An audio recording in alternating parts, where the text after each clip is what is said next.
Other news, as Danielle had mentioned, the heat this week is intense across the Tennessee Valley, and that's not helping high school teams who are practicing last minute for their football games this season. And with the heat, several schools have opted to delay their games later this week to help things cool off before kickoff.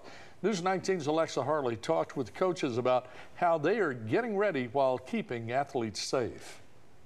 Well, record high temperatures and the start of the high school football season is an interesting mix. On the one hand, the start of the football season is exciting and the players are eager to get down and dirty. But on the other hand, these high temperatures pose a safety and health risk for the boys on the field. On Monday, the Columbia Eagles were heading out to practice around 4 p.m. per usual. Head coach Sean Watson was aware of the staggering temps outside and decided to practice in shells instead of pads. But about an hour into working out, he noticed some of his players looking overheated. When I started seeing kids really overheating, I played ball back in the day as well. So I'm used to like full body cramps, I got asthma as well. So, when you see certain type of problems like that, that's when you're like, hey man, this don't look good. Let's see what we need to do for the next step.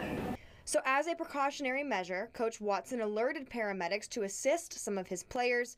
Watson tells me that a few of those guys did go to the emergency room exhibiting symptoms of heat fatigue, but their conditions improved and are expected to make a full recovery and could be back on the field Wednesday. As far as the rest of the week of practice, Watson is hoping to limit outside exposure. We obviously cannot practice how we want to practice, so what we'll do in the first beginning, kind of practice in the gym, and then towards the end of practice, might run about 5 o'clock, or when the temperature goes down, we'll kind of get that last 45 minutes to an hour outside.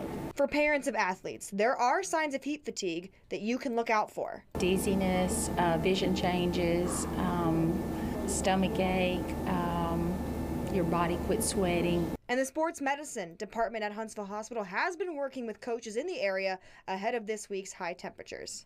Everything they need to be doing is in prep for days in advance. So we had our athletic trainers try to communicate with coaches and athletes as much as we could over the weekend with the high heat advisory this week about making sure you hydrate, sleep well, rest as much as you can, replenish as much fluid as you can, but hydrating, eating is a big deal, making sure you eat some nutrient-rich food.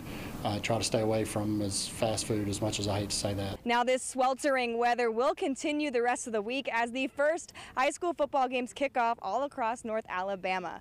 Reporting in Madison County, Alexa Harley, News 19.